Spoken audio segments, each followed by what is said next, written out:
Et bienvenue à toi dans ce podcast, intermédiaire, tribulation et transcendance. J'ai commencé à faire déjà un premier épisode la semaine dernière en me disant: «Mais j'ai tellement d'interviews que j'ai besoin d'avoir un petit espace pour communiquer pour moi» et donc le mercredi, je diffuse une réflexion d'entre 15 et 20 minutes grand maximum sur une réflexion spirituelle, de la transmission essentiellement, de la spiritualité dans lequel j'ai été initiée dans le chamanisme afro-brésilien qui s'appelle le candomblé. Alors, j'ai eu une question il y a pas longtemps qui me disait une personne qui me disait: «Mais, c'est quoi en fait, la vision de Jésus? Est-ce qu'on peut, comment on est à l'aise avec Jésus dans la vision, du chamanisme afro-brésilien?» Notamment peut-être dans le rejet en fait et dire: «Bon là, Jésus j'aime pas, l'Église catholique j'aime pas» et j'avais envie dans ce podcast de donner un autre regard en fait sur ce personnage parce que, l'Église va porter un regard, mais il y a d'autres perceptions, d'autres compréhensions, en fait, qu'il est possible d'avoir. Il y a pas que dans le chamanisme afro-brésilien, ça va rejoindre peut-être d'autres courants. Ça veut dire quoi? Ça veut dire que, Jésus aujourd'hui, en Europe, on aura cette vision de Jésus déjà qui est représenté en tant que personnage, blanc. Je vais être un peu peut-être un peu caricatural, mais même un peu arien, blond, quasiment blond aux yeux bleus. J'exagère, mais cette vision de quelqu'un de blanc, alors qu'on imagine bien que, là où vivait Jésus, il ne devait pas être, de peau très claire, mais plutôt basanée. Ce qui évidemment, en plus dans la culture, du coup, ne pourrait chicoter, hein, pour embêter certaines personnes. Mais c'est quelqu'un qui était déjà de couleur basanée, qui avait donc des couleurs de peau. Donc la représentation déjà de ce Jésus, est très différente et on a, dans l'Église catholique romaine vraiment cette représentation de ce Jésus, sur la croix, vraiment, un peu dans une sale posture, qui est vraiment, dans ses derniers jours, qui est des fois complètement décédé sur la croix et ça, c'est aussi une vision de cette église, de représenter uniquement Jésus dans ses derniers jours sur la croix. Et ça déjà, si vous allez ne serait-ce que dans l'église orthodoxe ou dans d'autres courants, il y a déjà des visions de percevoir un Jésus qui est déjà plutôt, le Jésus ressuscité, beaucoup plus dans la joie. Donc déjà, dans les traditions chrétiennes, on peut avoir différentes perception, vision de Jésus. Alors je vais faire un petit aparté sur dans la vision, du chamanisme afro-brésilien. C'est on aura peut-être, ce Jésus qu'on va moi je vais peut-être appeler Jéshua pour le différencier, de la vision catholique, romaine ou peut-être plus chrétienne. En fait, ce Jéshua, c'est un personnage important. Il est honoré, hein, dans le chamanisme afro-brésilien. Il est notamment associé à l'énergie de l'orisha Oshala. Donc, il y a des podcasts que je mettrai en référence. Donc cette énergie en fait, qui est la paix, qui est, le pardon, qui est, la patience, qui est vraiment cette énergie-là, ouais de cet amour inconditionnel et l'amour, le plus absolu en fait, vraiment cet amour, le message de Jésus en tout cas dans les évangiles et c'est un message profond d'amour, ouais et c'est pas j'ai donc dans le chamanisme afro-brésilien, on parle pas de l'amour du coup de Jésus qui en fait est exclusivement, l'amour oui tu es accueilli, mais si tu es en fait, on se rencontre un petit peu en fait, hétéro, c'est quand même mieux parce que si tu es pas hétéro, c'est un peu compliqué de Jésus dans l'église. Donc ça bouge, hein, évidemment, mais ça c'est quelque chose qui est complètement acté. Donc je veux dire hétéro dans certaines normes déjà, l'église met des normes déjà pour recevoir, l'église l'amour de Jésus. Alors que nous, si on a cette vision un peu, je vais l'appeler Jéshua, c'est on sait il va accueillir un groupe de personnes complètement hétéroclites et notamment Jéshua, c'est un homme du peuple. Vraiment vraiment au Brésil, on a du pauvre, vraiment du peuple. C'est-à-dire qu'il va créer sa communauté non pas avec des élites, des personnes, qui ont une forte notoriété. Il va, chercher un pêcheur, il va chercher, Marie-Madeleine. Alors moi, voilà, moi je contexte je j'ai pas cette vision que Marie-Madeleine notamment était une femme prostituée, mais en tout cas une femme, déjà une femme, ne serait-ce que déjà avoir une femme à cette époque-là, c'est complètement, c'est déjà complètement, c'est déjà être hors des normes, hein, dans une société où la femme n'avait pas beaucoup d'espace. Donc il va chercher des personnes, simples, c'est-à-dire toi et moi, en fait. On est des personnes normales, des personnes lambda et c'est avec ces personnes qui ont fait des erreurs, qui cheminent, lui il en fait aussi et il va cheminer avec ces personnes-là. Hem et on va derrière sur Le personnage de Jésus dans le chamanisme afro-brésilien, ce qui est fondamentalement différent de sa vision, chrétienne, c'est qu'il n'est pas le fils de Dieu. Pour nous, c'est un grand initié. C'est un grand initié qui a énormément de messages à transmettre, qui a transmis, qui a été un intercesseur, qui a transcendé des messages divins, mais on va pas le positionner comme le fils de Dieu. C'est pas sa fonction. Enfin, c'est un personnage qui a cheminé, qui a eu des initiations. C'est un grand initié et qui va, pendant une période, pendant un temps, transmettre sa parole et il transmet sa parole, il transmet par voie orale. Donc là, on est encore dans les rites ancestraux, c'est-à-dire que alors qu'aujourd'hui, la norme dans notre société, c'est d'avoir des livres pour apprendre une religion, pour appréhender une confession.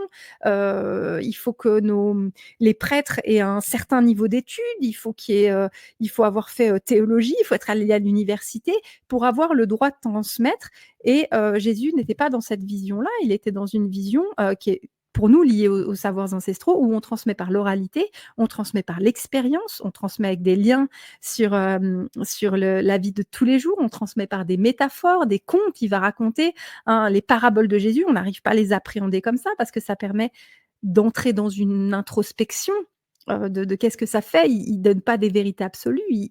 Il invite avec des paraboles à dire ok, à entrer dans son message en douceur, à entrer dans ses enseignements. Et c'est comme ça que Jésus est perçu, dans le chamanisme afro-brésilien et c'est comme ça qu'il est honoré, c'est comme ça qu'il a une énorme place.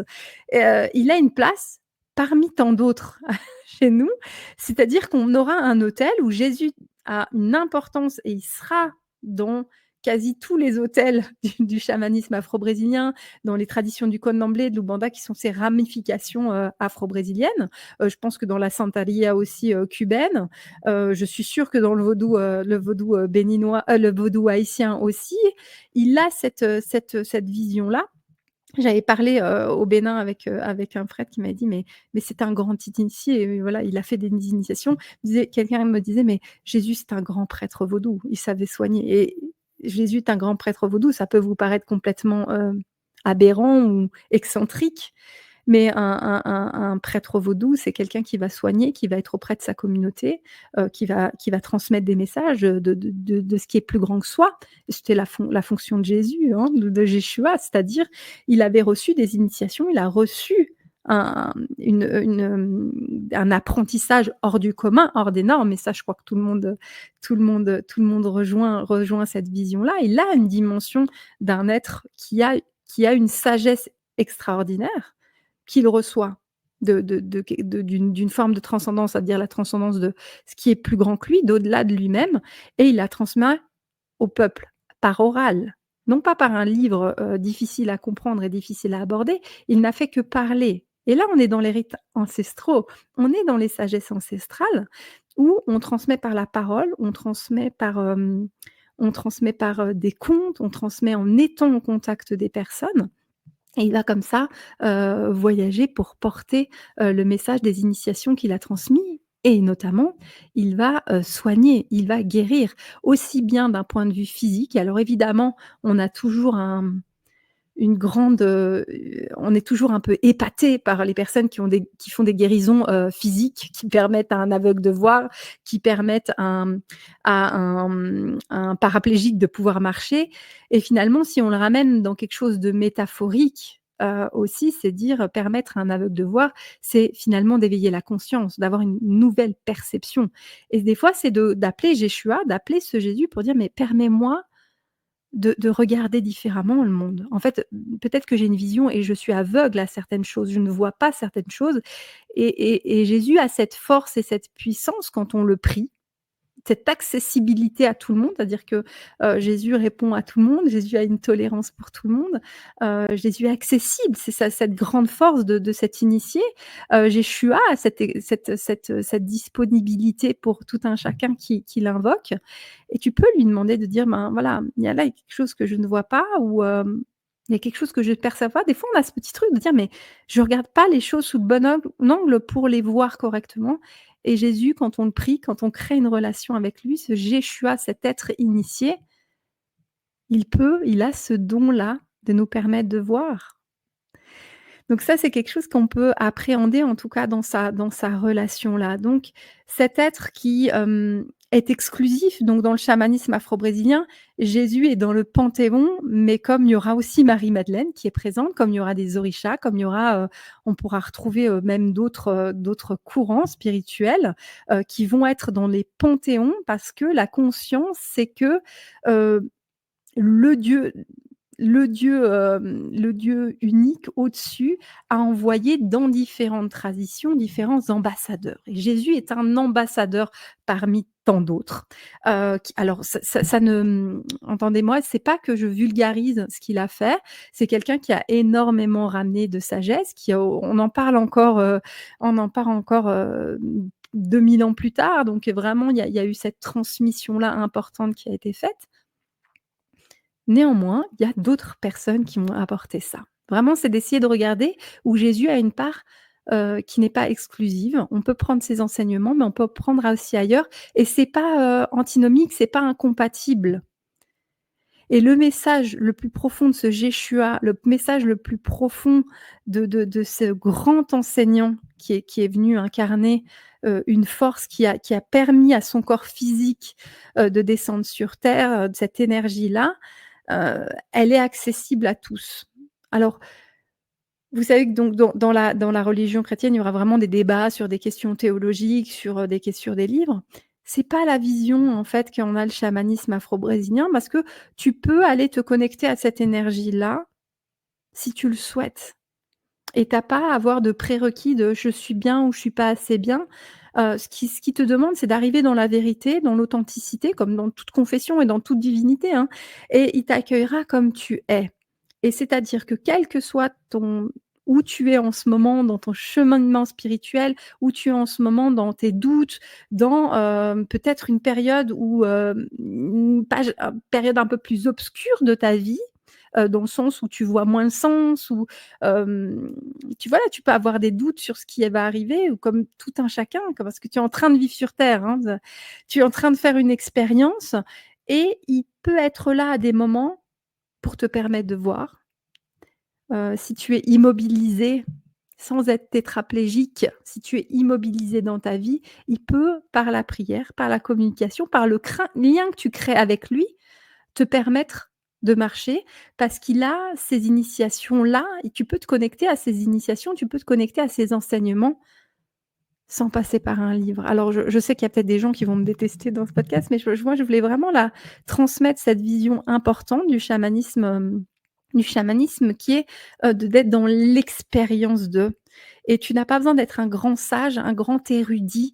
Tu n'as pas besoin d'avoir, fait, tout un parcours théologique. Tu n'as pas besoin d'être littéraire même parce que la Bible demande une certaine appréhension pour pouvoir te connecter à Jéshua, à Jésus, à cet initié-là. Une porte d'entrée possible et si tu as envie de le faire, ça peut être, d'être dans le Notre Père, dire: «Bah, voilà, si» là, tu pourrais me dire: «Mais Virginie, comment je fais pour commencer?»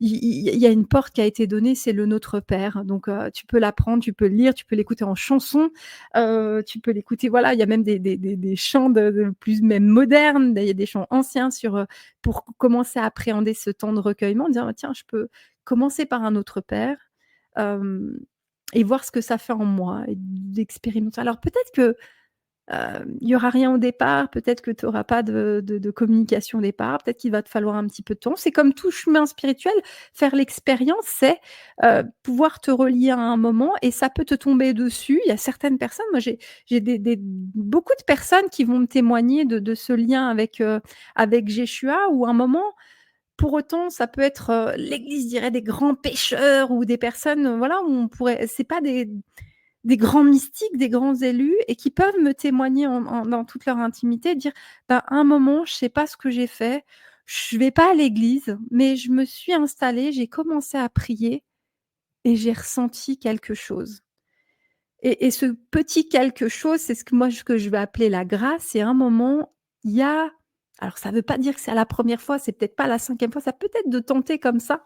Faut créer la le lien avec la vibration. Alors, je t'ai proposé la prière, mais il y a plein d'autres manières. Ça peut être un moment de recueillement, peut être un moment où tu écoutes de la musique dans la nature, ça peut être un moment dans la nature où il se passe quelque chose d'indescriptible, donc j'arriverai pas par essence à vous le décrire, où tu ressens qu'il y a quelque chose de plus grand que toi et à ce moment-là, si c'est, dans ta prière, tu téléphones à Jésus, moi, basiquement, je dis alors, oui, entendez-moi bien, c'est vraiment je crois que la prière est, pour, un peu rendre compréhensible la prière, c'est un moment où tu prends ton téléphone et tu appelles quelque chose de plus grand que toi et donc avec le Notre Père, c'est comme si tu composes le numéro de téléphone de Jésus et tu rentres, en communication avec lui et peut-être avec de l'entraînement, avec, quelque chose, à un moment, tu vas pouvoir percevoir quelque chose et entrer dans une communication intime avec cette transcendance-là.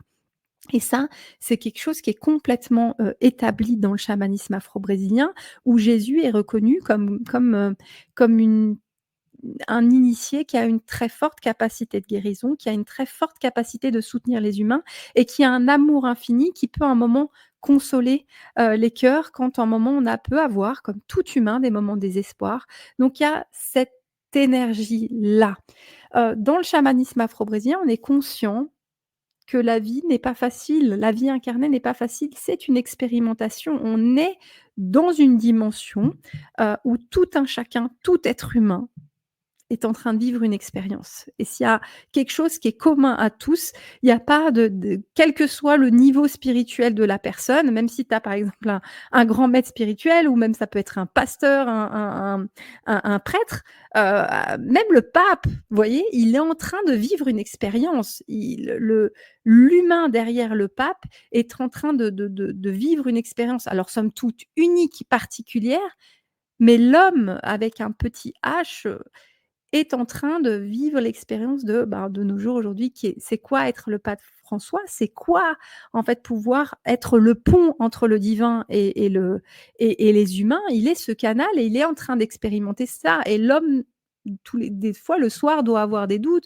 doit avoir des temps de méditation, doit avoir des temps de prière parce que c'est la mission dans lequel il est. Mais en fait, on a tous cette mission, on est tous un peu des papes où on est tous en train d'expérimenter de quelque chose, de transmettre, de transcender, de faire des erreurs et c'est OK, d'essayer de se corriger, d'essayer de s'améliorer pour pouvoir, finalement après se reconnecter à notre source, se reconnecter à quelque chose de plus divin. En tout cas, d'avoir plus de conscience, parfois juste ça. Des fois finalement Dieu on met ce mot-là, mais des fois c'est juste la conscience. On peut utiliser juste ce mot et c'est déjà une très belle quête, une quête de plus de conscience et voilà, je voulais du coup vous donner aujourd'hui juste ce retour sur, comment on voit Jésus dans le chamanisme afro-brésilien.